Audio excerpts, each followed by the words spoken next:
The Galactic Council had existed for 12,000 years. It was a union of 847 different alien species from across the galaxy. They shared technology. They traded with each other. They protected each other from threats. Every species that achieved faster than light travel eventually joined the Council. It was simply how things worked. No one had ever refused. Ambassador Kethra was a Veloci, a tall being with 4 eyes and blue-gray skin that shifted colors with her emotions. She had served the Council for 300 years. In that time, she had welcomed 37 new species into the galactic community.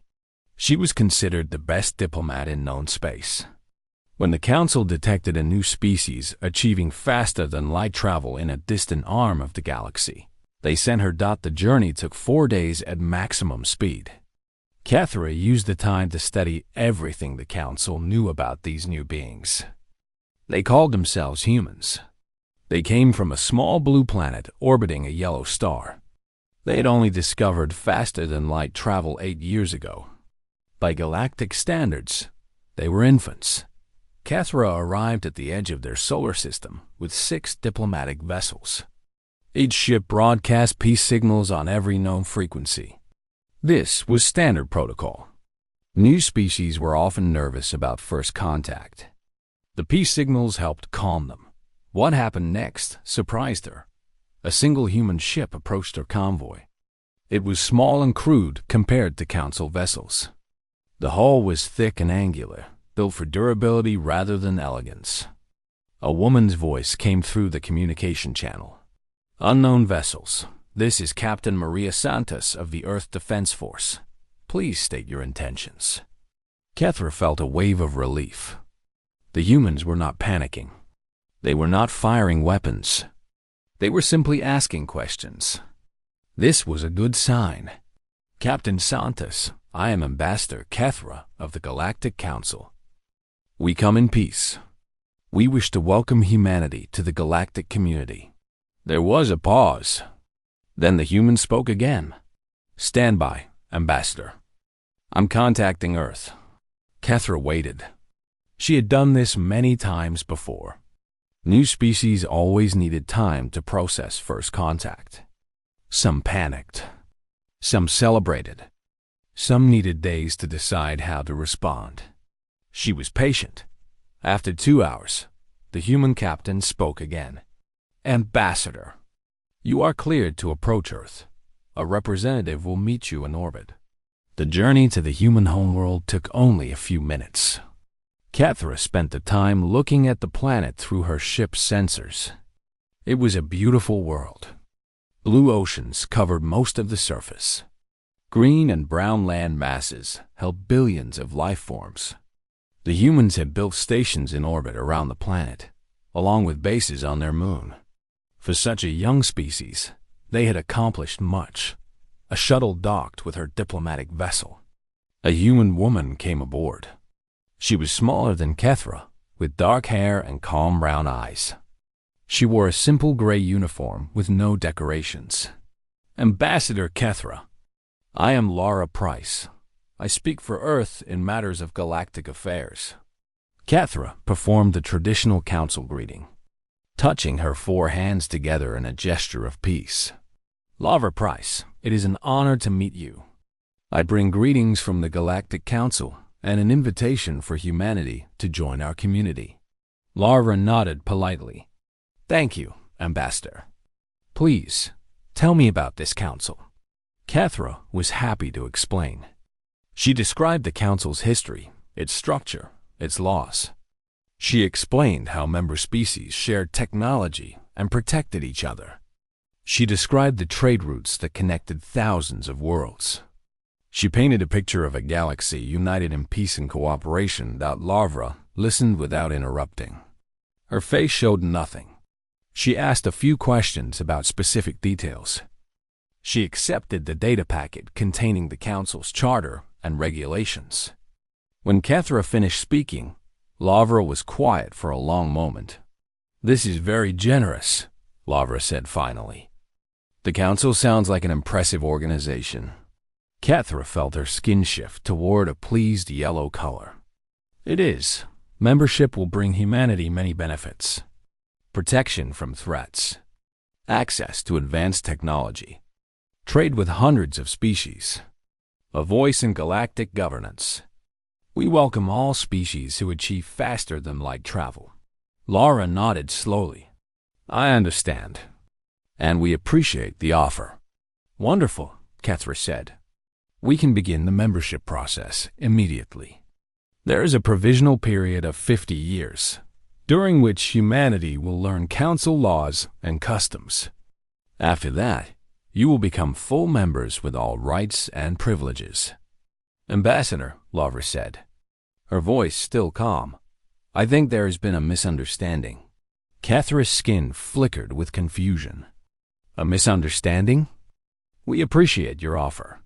Truly, we do. But humanity will have to decline.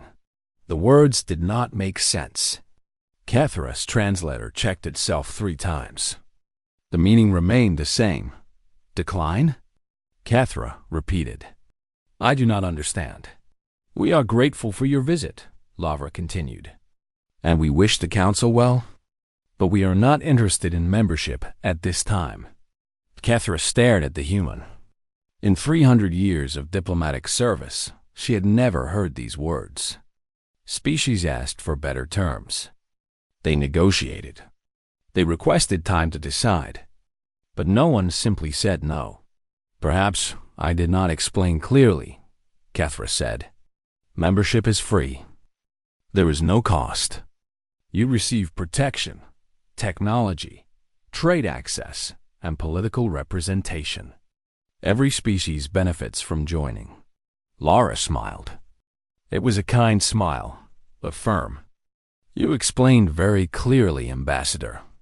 We understood everything. Our answer is still no. But why?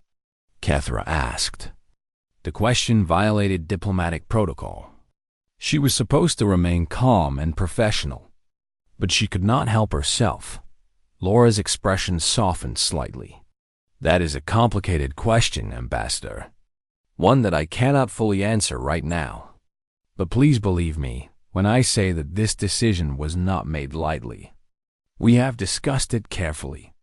We believe it is the right choice for our species. Cathra did not know what to say.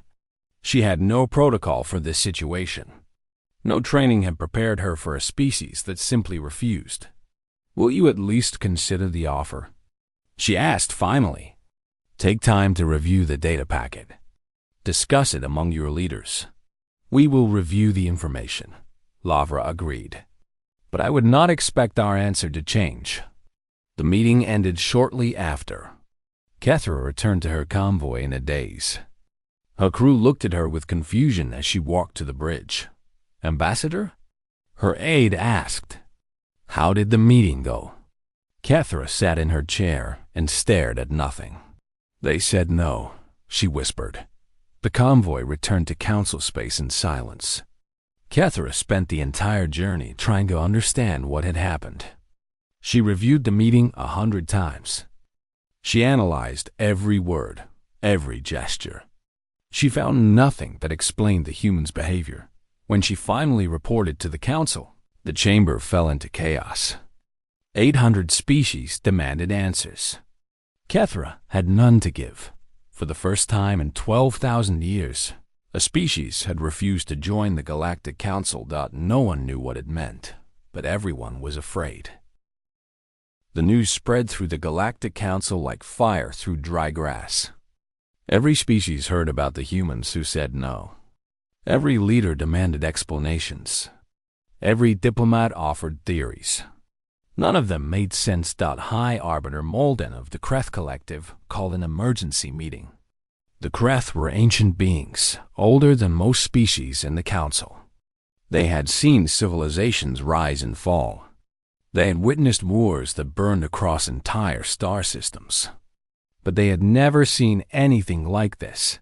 There must be an error, Molden said. His voice echoed through the great chamber. Perhaps the translation was faulty. Perhaps the humans misunderstood the offer. The translation was perfect, Kethra replied. She stood before the assembled delegates, feeling their eyes on her skin. I verified it multiple times. The humans understood exactly what we offered. They chose to refuse. Whispers filled the chamber. Species that had never agreed on anything found themselves united in confusion. Trade Minister Silix of the Mercantile Union spoke next. She was a small creature covered in golden fur, with eyes that could see in complete darkness. Her species controlled most of the trade routes in the eastern sectors. Perhaps they want better terms, Silix suggested. New species often negotiate. They ask for special privileges. Extra time. Favorable trade agreements. Maybe the humans are simply trying to get more from us. That is possible, Molden agreed. We should send another delegation. A larger one, with better offers. The council voted. The decision was unanimous. They would try again. This time, they sent 12 ambassadors. Each one represented a powerful faction within the council. They brought ships loaded with gifts. Medical technology that could extend human lifespans by centuries. Energy generators that could power entire cities forever. Star charts showing resource-rich systems that humans could claim for themselves.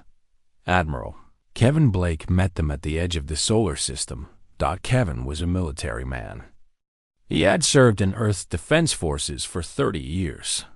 He had gray hair and hard eyes that had seen many things.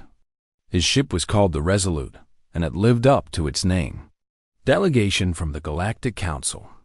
Kevin announced over the communication channel. You are entering human space. Please state your purpose. Kethra responded. She was leading this delegation, despite her failure the first time. No one else had experience with humans. Admiral Blake, we come bearing gifts and a renewed offer of membership. May we approach Earth? There was a long pause. Kevin consulted with someone off-screen. When he turned back, his expression was polite but firm. The Council's offer has been considered and declined. There is no need for you to approach Earth. Kethra felt her skin turn pale with shock. Admiral, please. We have brought technology that could transform your civilization. Medical advances. Energy solutions. Knowledge gathered over 12,000 years. Will you not at least look at what we offer? We appreciate your generosity, Kevin said. But our position has not changed. Humanity is not interested in council membership. May we speak with Laura Price? Kethra asked desperately. Perhaps there has been some change in your leadership. Perhaps new discussions could. Miss Price remains our representative for galactic affairs. Kevin interrupted gently. And she has authorized me to deliver our response. The answer is no. Silix pushed forward to the communication screen. Admiral Blake, I represent the Mercantile Union. We control trade routes across half the galaxy. We are offering humanity access to markets that would make your species wealthy beyond imagination. Surely you would not refuse such an opportunity. Kevin's expression did not change. We have our own markets, Trade Minister. Our own trade routes. We do not need yours. You have had faster-than-light travel for 8 years, Silix protested. You cannot have built significant trade infrastructure in that time. You would be surprised what humans can build in 8 years, Kevin replied. The delegation tried everything. They offered technology. They offered wealth. They offered protection and political power.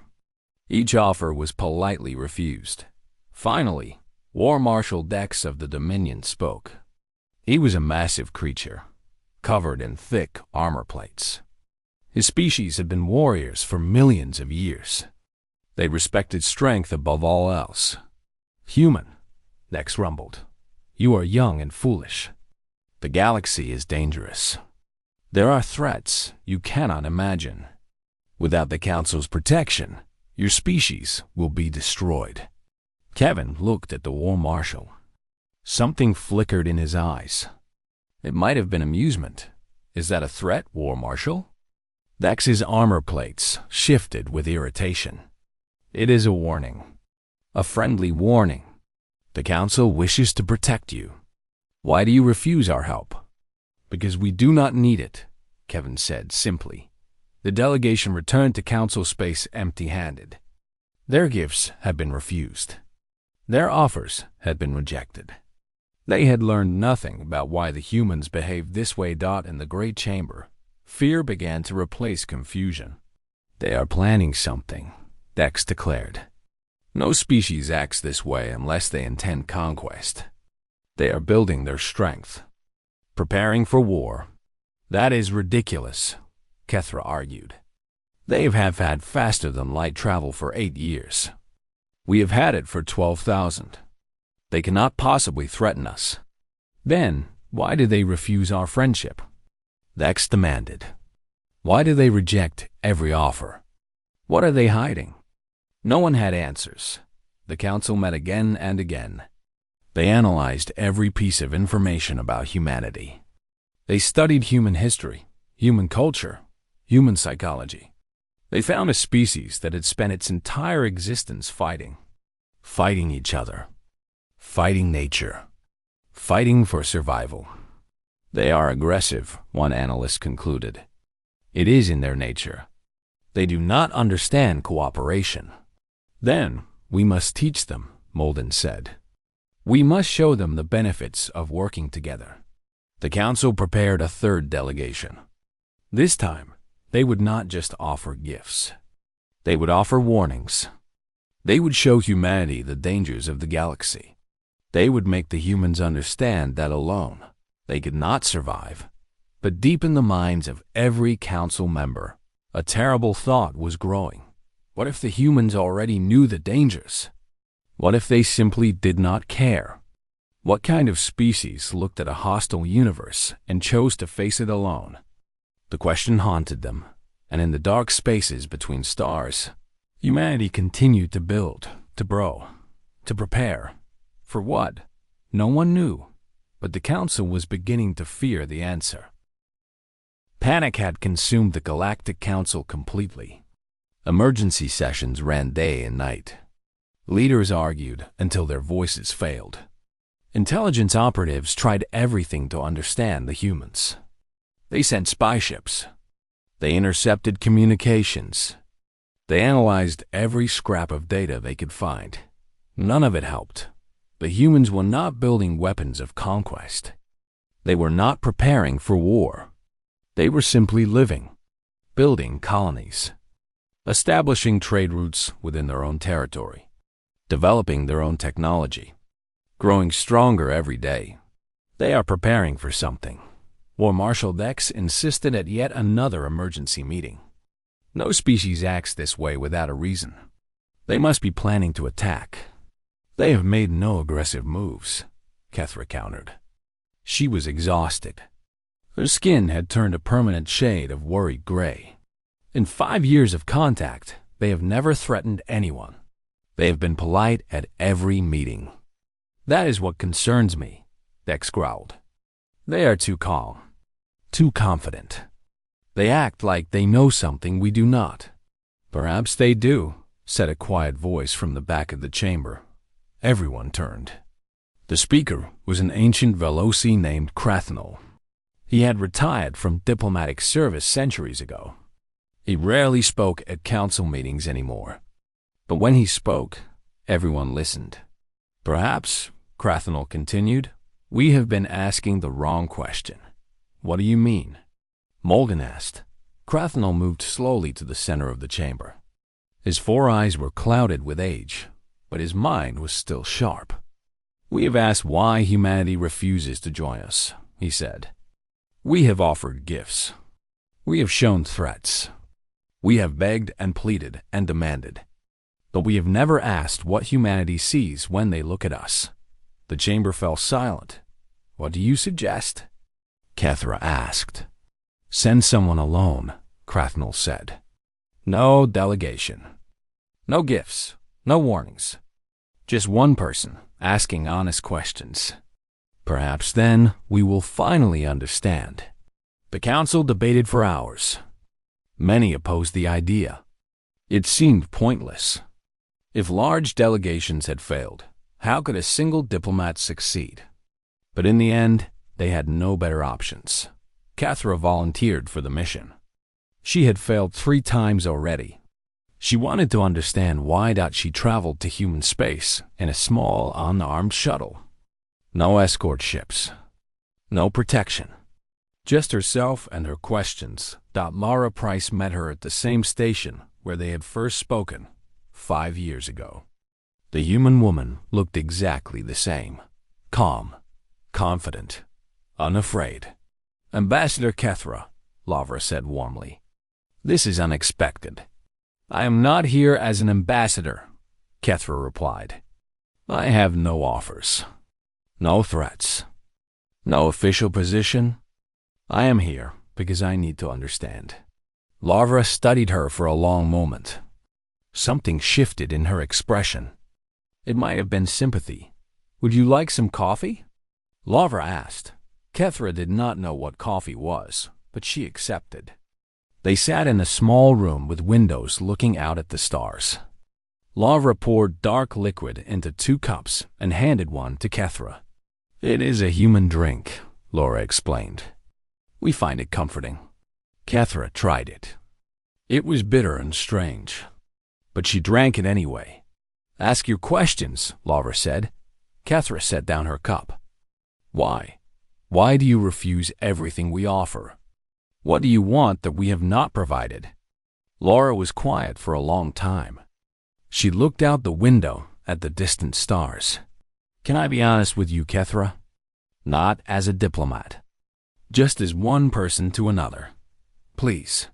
Lavra stood and activated a holographic display. It showed data. Thousands of years of council records. "We have studied your organization carefully," Lavra said. "Your history, your laws, your methods. We have analyzed every species that has joined the council in the last 12,000 years." She highlighted a section of data. "Do you know what we found?" Cathra shook her head. "Dependence," Lavra said. "Every species that joins your council becomes dependent on it. They adopt your technology instead of developing their own. They rely on your military instead of building their own strength. They follow your laws instead of finding their own way." "That is cooperation," Cathra protested. "That is unity. That is how civilizations survive, is it?" Lavra highlighted more data. "The Veloci have not developed a new technology in 6,000 years. Before you joined the council, your species was known for innovation. You created new things constantly. Now you simply use what others have made." Cathra's skin flickered with shock. She had never thought about this. "The Kreth Collective has not fought their own battles in 8,000 years, Lavra continued. "When they face a threat, they call for council help. They have forgotten how to defend themselves." "The council protects its members," Cathra said weakly. "Yes, and in doing so, the council has made its members weak." Lavra turned to face her directly. "When the swarm came, you needed 400 species working together to stop it. Not because the swarm was that powerful, but because each individual species had become that helpless." Cathra stared at the data. She wanted to argue. She wanted to defend the council and everything it stood for. But the numbers did not lie. "You have built a system of dependence," Lavra said gently. "You have created a galaxy full of species that cannot survive alone. And you have done it with the best intentions." "I truly believe that. Then what do you want?" Cathra whispered. "We want to survive," Lavra said. "On our own terms. With our own strength. Not because we hate your council. We respect what you have built. But we have seen what happens to species that forget how to stand alone." "The galaxy is dangerous," Cathra said. It was the only argument she had left. "Yes," Lavra agreed. "It is, and humanity intends to face that danger ourselves. We will develop our own technology, build our own defenses, find our own solutions. We will make mistakes. We will suffer. But everything we achieve will be ours, and no one will ever be able to take it from us." Kethra sat in silence. Her entire understanding of the universe was shifting. "What should I tell the council?" she asked finally. Lara smiled. It was a kind smile, full of understanding. "Tell them that humanity wishes them well. Tell them that we are not their enemy. Tell them that we will chart our own course through the stars." She paused. "And tell them that someday, when we meet again, we will meet as equals." Kethra returned to the council with humanity's message. For the first time in 5 years, she understood Dot, and for the first time in 12,000 years, the council began to question everything it believed. 50 years passed. The Galactic Council continued as it always had. Species traded and cooperated and relied on each other. But something had changed. A seed of doubt had been planted. Some delegates quietly requested copies of the analysis Lara Price had shown Kethra. Some began to question whether the Council's methods were truly best. Most ignored these doubts. 12,000 years of success could not be wrong. Humanity continued to grow in its own corner of the galaxy. They claimed new systems, built new colonies, developed technologies that looked nothing like Council designs. Their ships were heavier. Their weapons were cruder. Their methods were different. Council observers watched from a distance. They reported what they saw. Humanity was strong. Humanity was growing. But surely, they remained too young to matter. Then the dimensional rift opened. It appeared without warning in a heavily populated sector. One moment, normal space. The next, a tear in reality itself. Things came through. Creatures that existed in dimensions of pure nightmare. They did not follow the laws of physics. They could not be reasoned with. They simply destroyed everything they touched. The Council mobilized immediately. 800 species contributed to the defense fleet. Over 10,000 warships gathered to face the threat. It was the largest military force assembled in 500 years. Admiral Kethra commanded the Veloci contingent. She had risen through the ranks in the decades since her meetings with humanity. The experience had changed her, made her harder, more thoughtful. The battle began badly. Council ships struggled to coordinate. Each species had different tactics, different weapons, different communication protocols. Orders were delayed. Attacks were mistimed. The nightmare creatures tore through the fleet like predators through prey. "We need to fall back," one commander reported. "Regroup and try again. If we fall back, they will reach the colonies," another argued. "Billions will die.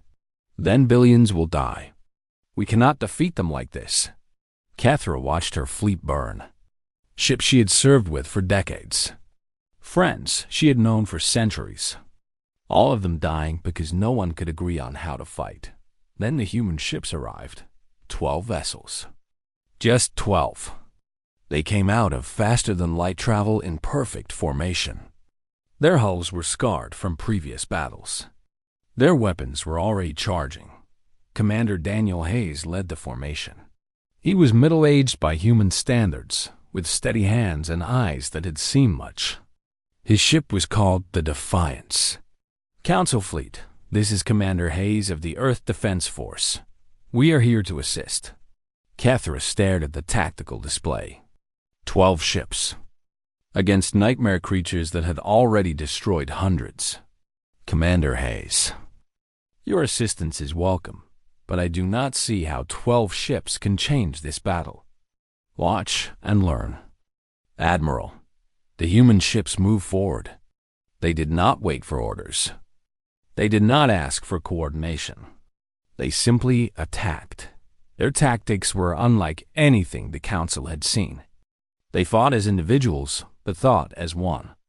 Each ship covered its neighbors. Each captain anticipated what the others would do.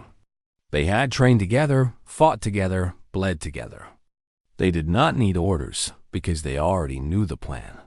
Their weapons were crude by galactic standards. Physical projectiles accelerated to massive speeds. Nuclear-tipped missiles. Energy beams that were less elegant but devastatingly powerful. They hit the nightmare creatures like hammers hitting glass.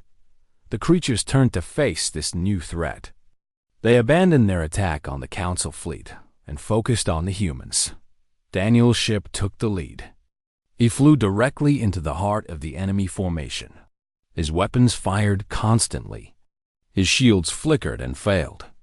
His hull cracked and burned. He did not retreat. None of them retreated. "Commander Hayes," Kethra called desperately, "you are taking too much damage." "Pull back." "Negative, Admiral. We hold the line." One human ship exploded. Then another. Then a third. 9 ships remained. Then 8. Then 7.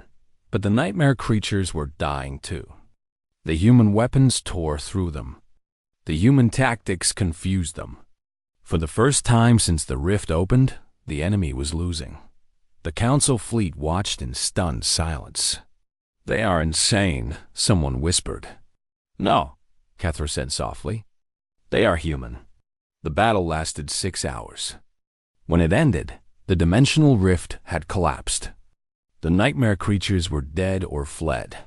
The Council had lost 2,000 ships. Humanity had lost 3.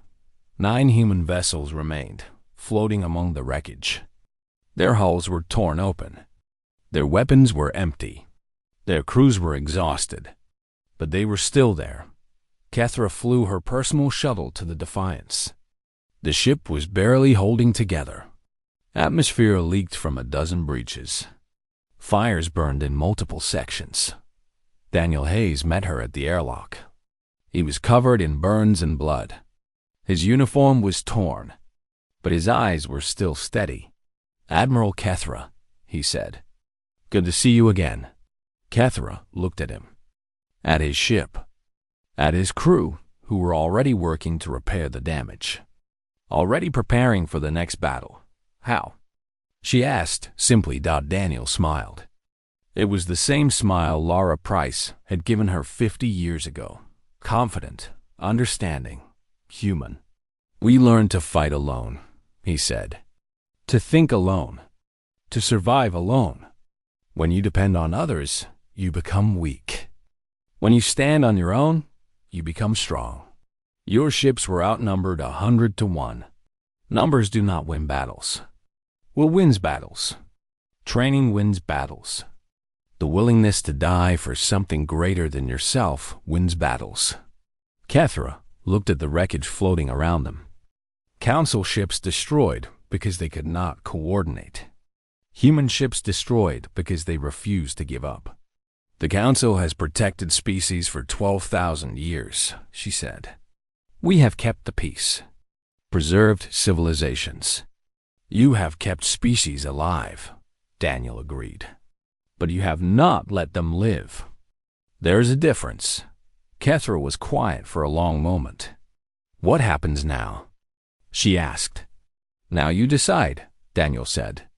"Do you continue as you always have? Or do you learn a different way?" Behind them, representatives from a dozen Council species were approaching. They wanted to see the human ships up close. They wanted to understand how 12 vessels had done what thousands could not. Kethra watched them come. "Some of them will want your technology," she said. "Technology is not what saved us," Daniel replied. "Spirit saved us. The willingness to struggle, to suffer, to overcome. Can that be taught?" Daniel looked at her. For a moment, something passed between them. An understanding that bridged the gap between species. "It can be remembered," he said. "Every species has it within them. They have simply forgotten." Kethra nodded slowly. "Then perhaps," she said, "it is time for the galaxy to remember."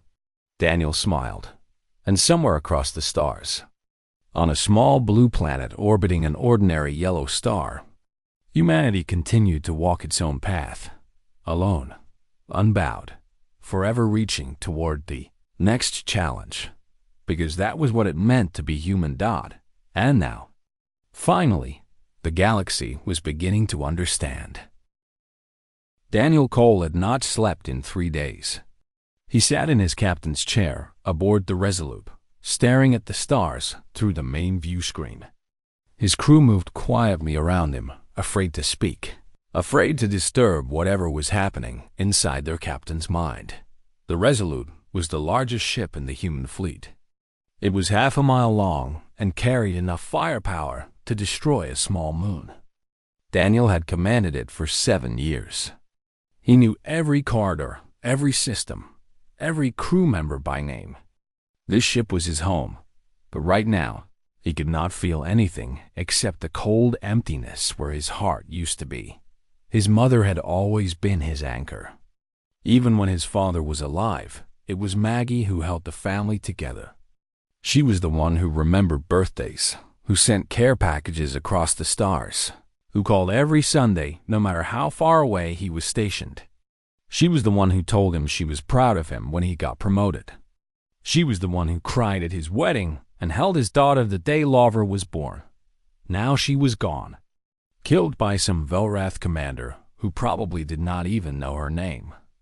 Daniel's first officer, Commander Susan Park, approached him carefully.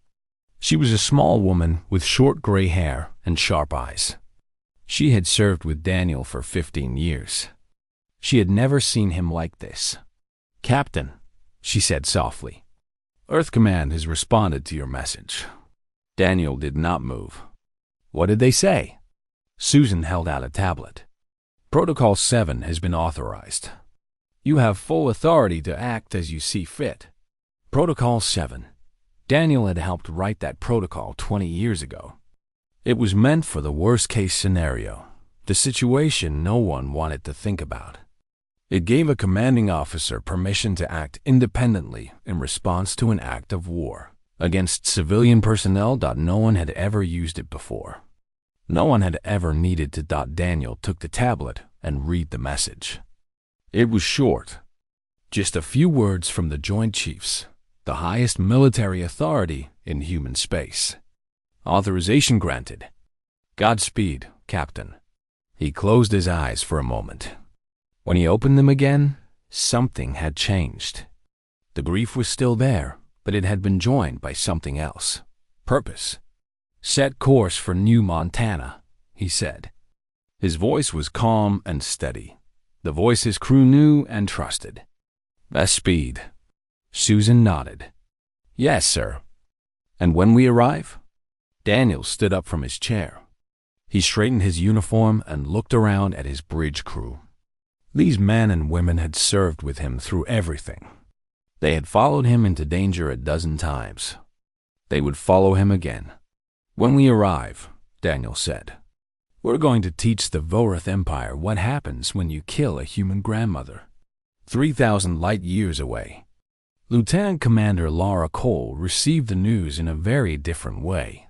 She was leading a training exercise on a barren moon near the border when her communication officer, a young man named Kevin Park, intercepted the transmission about the morning star.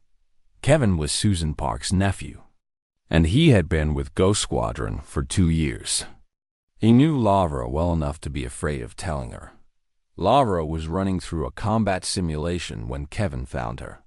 She was fast and deadly, moving through the exercise like water through rocks. Her team watched her with a mixture of admiration and fear.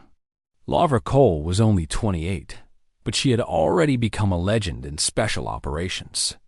"Commander," Kevin called out, "you need to see this."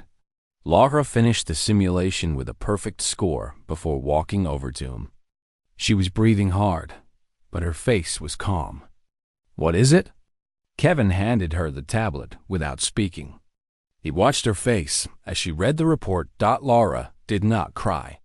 She did not scream. She did not say anything at all. She just stood there, completely still, reading the words over and over again, as if they might change if she looked at them long enough. Grandma Maggie was dead, killed by the Volrath. No justice would be given. Laura thought about all the times her grandmother had visited her on Earth. She thought about the cookies Maggie used to bake, the stories she used to tell, the way she would hold Laura's face in her hands and tell her she was beautiful. She thought about the last video call they had shared just 2 weeks ago, when Maggie had been so excited about her trip to New Montana. "I can't wait to see those babies," Maggie had said, smiling into the camera. "I'd miss them so much." Laura handed the tablet back to Kevin. Her face was still calm, but her eyes had changed. They were harder now, colder, like ice forming over deep water. "Get the team together," she said. "All of them, now." Kevin hesitated. "Commander, what are we going to do?" Laura looked at him. "We're going to show the Volrath that they made a mistake. A very big mistake." Ghost Squadron assembled within the hour. There were 6 of them in total, including Laura. They were the best soldiers humanity had ever produced, trained for missions that no one else could handle. They had operated behind enemy lines more times than any of them could count. Maria Santos was the explosives expert. She could build a bomb out of almost anything and make it look like an accident. Chris Taylor was the technical specialist who could hack any system in the galaxy. Beth Morgan carried weapons that most soldiers could not even lift. Nathan Gray could infiltrate any facility, anywhere, without being seen. And Kevin Park was the communications expert who kept them all connected. Laura stood before them and told them what had happened. She watched their faces change as they heard the news. Some of them had met Maggie Cole. All of them knew what she had meant to Laura. "The Volrath think they can kill our people without consequences," Laura said. "They think we are soft. They think we will file complaints and wait for justice that will never come." She paused, letting her words sink in. "They are wrong." She pulled up a holographic map of Volrath space. At the center was their homeworld, a massive planet called Volrath Prime. It was the heart of their empire, the seat of their power. No enemy had touched it in over 800 years. "We're going here," Laura said, pointing at the planet. "We're going to show them that nowhere is safe. We're going to make them understand that when you hurt one of us, you hurt all of us." Maria whistled softly. "That's deep in enemy territory, Commander. How do we get there?" "I'm working on that," Laura said. "But I need to know if you're with me. This mission isn't official. There are no orders from Earth Command. If we get caught, we're on our own." She looked at each of them in turn. Kevin Park, young and scared but determined. Maria Santos, already thinking about what explosives she would need. Chris Taylor, running calculations in his head. Beth Morgan, checking her weapons with a small smile. Nathan Gray, calm and quiet as always. One by one, they nodded. "We're with you, Commander," Kevin said. "All the way." Laura felt something warm in her chest, cutting through the cold grief that had settled there. She was not alone. She would never be alone. "Good," she said. "Then let's get to work. We have a very long way to go." Far above them, watching from her flagship, Admiral Patricia Webb tracked Ghost Squadron's movements with careful eyes. She was 61 years old and had known Benjamin Cole for most of her career.